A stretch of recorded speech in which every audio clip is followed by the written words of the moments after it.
यो, चलो 1 मिनट में वापस आते हैं एंड वी हैव दिस। क्या बात है, कितना बढ़िया स्ट्रक्चर बना हुआ है हमारे पास मार्केट में। जैसी कैंडल होती है ना उल्टी सुल्टी सी, वो कैंडल नहीं बनी हुई, बिना विक्स वाली 1 मिनट के टाइम फ्रेम अच्छी बनी हुई है। सो आज मैं जो है एज ए डेमो के लिए मैं ये वाला यूज़ नहीं करने वाला, आई विल यूज़ बाइनेंस।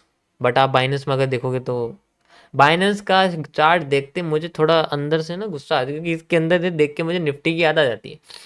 ठीक है, और कोई सा ग्राफ देखते हैं, कोई बात नहीं, और कोई प्रोवाइडर देख लेते हैं। बाइनेंस नहीं है तो ओंडा में क्या है? नहीं, ओंडा का प्राइस अलग चल रहा है। बिट स्टैम्प, अरे बाप रे। कॉइन बेस, नहीं यार ये भी मज़ेदार नहीं है। मुझे लगता है घूम फिर के वहीं आना पड़ेगा। और ओके एक्स का क्या यार, ये तो फ्यूचर्स का है, रुको।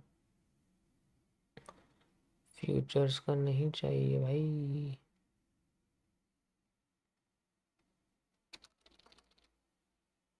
कॉइन बेस बाय बिट का कहाँ पर है? Where is Bybit? ये रहा। ये थोड़ा सा सही लग रहा है ना? ये कैसा लग रहा है? पोलोनिक्स,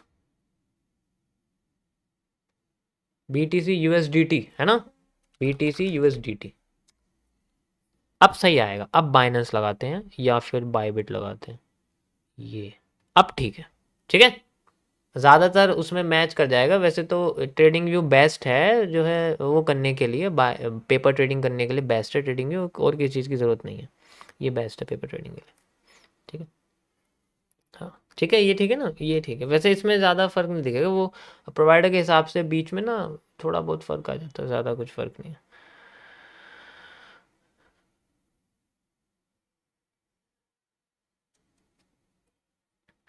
ओके,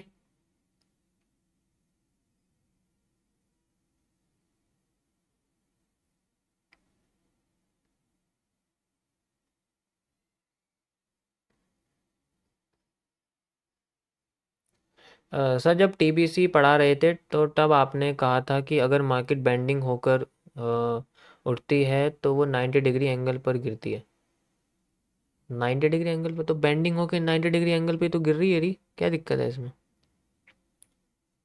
भाई बेंडिंग होकर 90 डिग्री एंगल पे तो गिरेगी, लेकिन हर बार ऐसा होता नहीं ना। वो पहले भी तो 90 डिग्री एंगल से उठनी चाहिए। उसका पहला मूव बताएगा कि उसका आगे मूव 90 डिग्री पे गिरेगा या नहीं गिरेगा।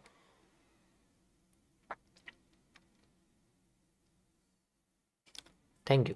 चलो स्टार्ट करते हैं। हमारे पास यहाँ पर एक देखोगे तो ऐसे करके पैरेलल चैनल है, नीचे आ रहा है, मतलब डाउन ट्रेंड को दर्शा रहा है ना?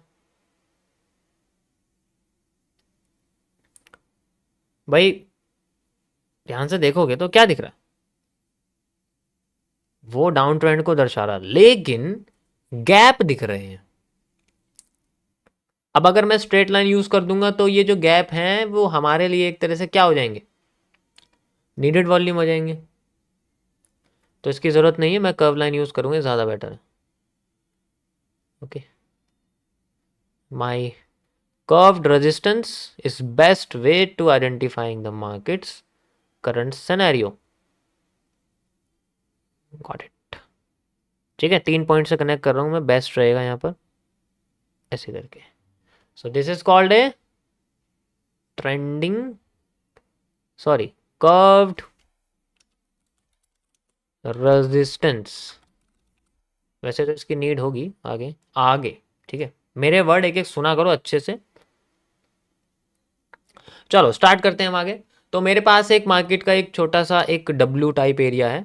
डब्ल्यू कैसे, देखो ये देखो डब्ल्यू दिख रहा है, और डब्ल्यू का ये पहला मूव है, और ये अपने आप को कंसोलिडेट करके नीचे लाने की कोशिश कर रहा है, कि लिक्विडिटी एब्जॉर्व कर रहा है फॉर मेकिंग दिस। ठीक है, देखते हैं क्या करती है, अपने आप को मार्केट कैसे करती है, कैसे रिएक्ट करती है। अभी फिलहाल के लिए मार्केट अपने SR इंटरचेंज के रीजन पर है। कल आपको याद है SR इंटरचेंज कितना मस्त काम कर रहा था। वो डिपेंड करता है हम उसको कैसे ढूंढ रहे हैं, कैसे। देखो बेरिश एनगल्फिंग, ठीक है, और यहाँ पर bullish engulfing, sorry hanging man है, बुलिश एनगल्फिंग नहीं है। यहाँ पर बुलिश एनगल्फिंग, यहाँ bullish engulfing, and now market ने बुलिश एनगल्फिंग को तोड़ दिया। अभी नीचे जा रही है, अभी इसने यूज़ नहीं करी, अभी सिर्फ यहाँ क्रॉसिंग एंड क्लोजिंग यूज़ हो रही है। तो देखते हैं इसकी सप्लाई कितनी आती है। मेज़र करने में थोड़ी प्रॉब्लम तो आएगी, बट करना तो पड़ेगा, ऐसे नहीं कर सकते हम लोग। पहले इसको ढूंढते हैं कि ये पूरा हिस्सा किसके साथ मैच कर रहा है। अगर मैं आपसे बोलूं कि मैं यहां से लेके यहां तक का हिस्सा as a central zone identify कर लूं, अभी बताऊंगा क्यों कर लूं, ठीक है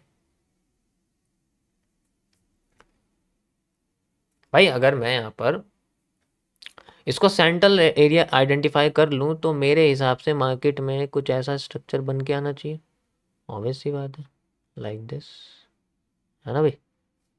बिल्कुल, बिल्कुल आना चाहिए। So from this area, I have a reversal area from this point. You can see like this. ठीक है, चलो मैं इसको मेजर करता हूँ यहाँ से।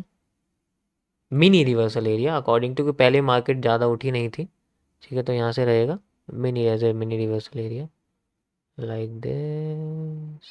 Perfect, got it, got it. अब मैं बताता हूँ आपको मैंने सेंट्रल जोन क्यों लिया है। ध्यान से देखो, we have to identify the जड़ें। जड़ें हमें समझनी पड़ेंगी लाइक दिस। ये पैटर्न है, ठीक है। अब इस पैटर्न में तुम्हें डब्लू नजर आएगा, दिख रहा है?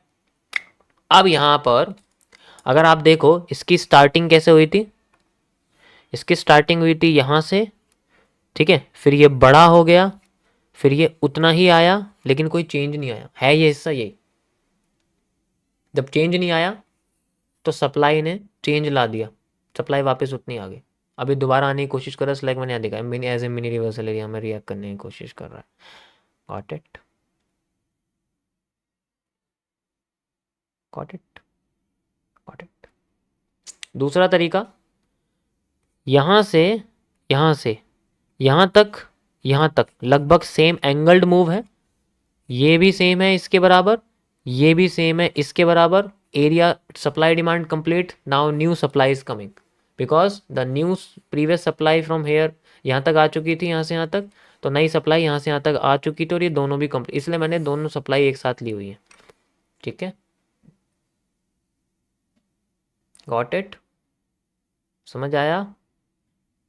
सारा खेल ऑब्जर्वेशन का है और कोई इसके अंदर जड़ी बूटियां नहीं है, और ये टाइम के साथ आता है। वरना तो 1 EMA is enough for making $1 million from $10,000 in 4 months, sorry 4 years। क्यों? ठीक है, तो ऐसे मिनी रिवर्सल एरिया हम लोग इसे आइडेंटिफाई करेंगे। अब बात करते हैं हम लोग ऐसे एक कर्व लाइन के बारे में बात करना चाहूँगा, और ये पैटर्न थोड़ा सा खुल रहा है। अगर आप ध्यान से इसको देखोगे तो ये इनिशियल स्टेज में छोटा था, और बड़ा और बड़ा और बड़ा, फिर एकदम से नीचे गिरता है, फिर ज़्यादा उठता है, फिर दोबारा एकदम से नीचे गिरता है, फिर थोड़ा और उठता है, फिर दोबारा एकदम से नीचे उठता है, फिर उठने की कोशिश कर रहा है। तो बेसिकली अपने आप को बड़ा कर रहा है, लेकिन एंगल्ड के साथ। जैसे ऊपर की साइड मैंने कर्व लाइन लगाई है, इसी तरीके से मार्केट में हमें नीचे की साइड भी एक कर्व लाइन लगानी पड़ेगी for making the markets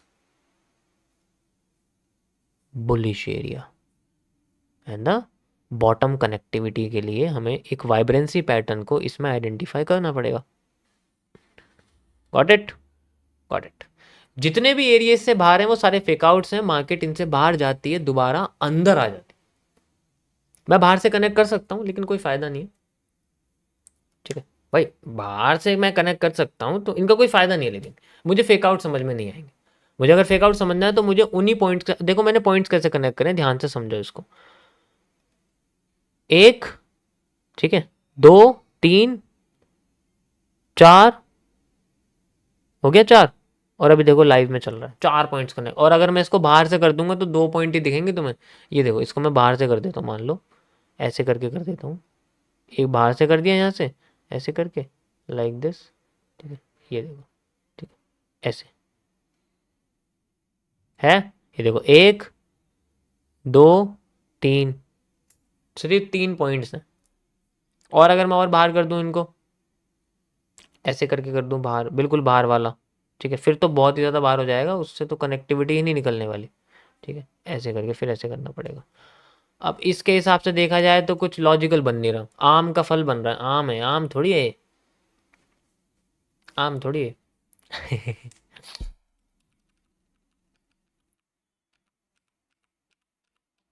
Yeah, okay, perfect.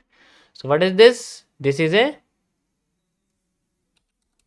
Curved support, जैसे एक ट्रेंडिंग सपोर्ट होता है ना, ट्रेंड लाइन वाला, it's like banana, no it's not like banana, it's like इमली। इमली होती है ना, इमली,